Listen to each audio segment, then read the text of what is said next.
Magandang umaga po sa ating lahat. Nandito to kay Kuya. Kuya, anong pangalan mo, Kuya?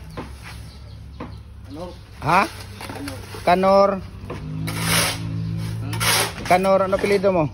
Dito ko. Oh. Ha? Ha? Bation. Bation. Ilang karatilyang buhangin to, Kuya, yung ginagawa mo? Anim. 6? May halong lupa ba to? Dry sand? May dry sand? Isang karatilya. So 5 karatilya na buhangin, 1 karatilya na dry sand. Yung lupa. Ilang piraso ang palabas mo dito, Kuya? 140. Ano to? Commercial, special, semi-special? Ha? Commercial. Ayan si Kuya. So ang molasses mo dito, Kuya, anong timplada mo dito sa molasses? Ilang litro? Kalahati, isa, or ano? Ha? Kalahati? Gamay lang. 1/4. 1/4 liter? Ayan, 1/4 liter. Tapos ang timba mo, ilang timbang tubig? Tulo ko balde. Ha? Tulo ko balde. 3 balde. Iba ang balas. Ayan, pagkatuyo yung buhangin. Tapos ilang sakong simento?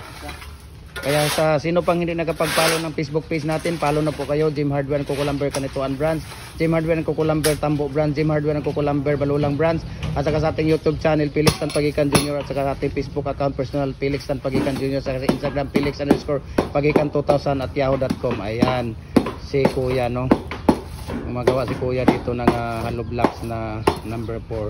140 po ang palabas ni Kuya dito sa hollow blocks na number 4. Ayan natin yung ginagawa ni Kuya.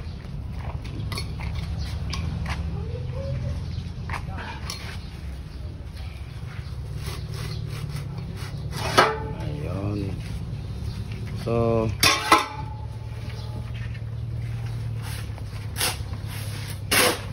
5 karatilya na buhangin, 1 karatilya na dry sand, yung tinatawag namin ditong dry quarry or lupa sa bukid. Tapos 3 timba na tubig pag tuyo yung buhangin, 1/4 liter na molasses, 140 pieces po ang palabas dito ni Kuya. Ano nga po pangalan mo ulit, Kuya? Kanor. Kanor Bation. Ayan si Kuya Kanor Bation po pala ito. Ayan si Kuya Kanor Bation. So bago lang si Kuya Kanor dito sa ano namin. Bago lang siya dito. Saan ka galing, Kuya, na Lublakan? Lito. Lito? Dyan? Sa likod? Wala na pala, nag-stop na sila, di ba? Ayun si Kuya Kanor. Nag-stop siya dyan, siya dyan sa kay Lito. Okay. Okay. So ayos ang mga tirada ni Kuya Kanor.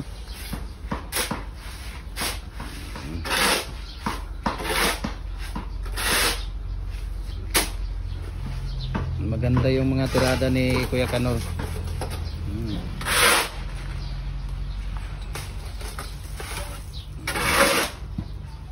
Ilang taon ka na nag-hollow block, Kuya? 4 na taon. So matagal na rin pala kang hollow blocker, ano?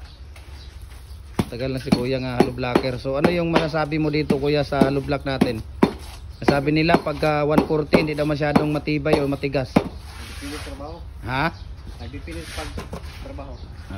Depende daw sa nagtatrabaho, sa gumagawa. Ayun si Kuya.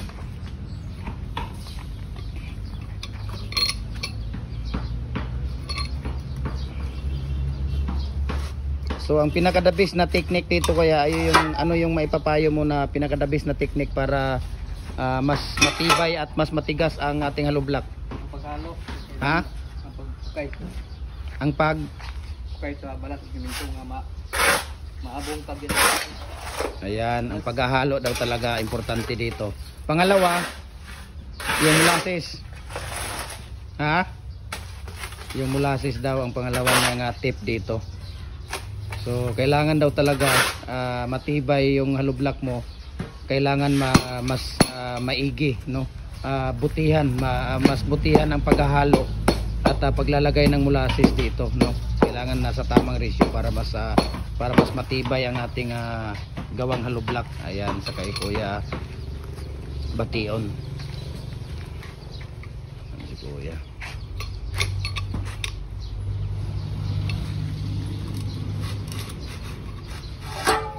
Ayan. So thank you so much kuya ha sa paunlak mo sa ating short video ngayong umaga. Ayan, short video natin kay Kuya Bation.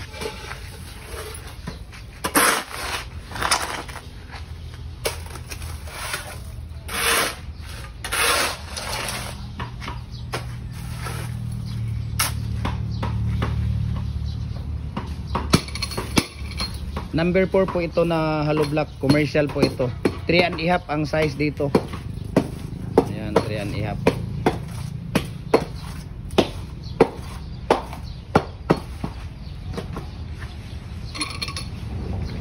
Ayan na.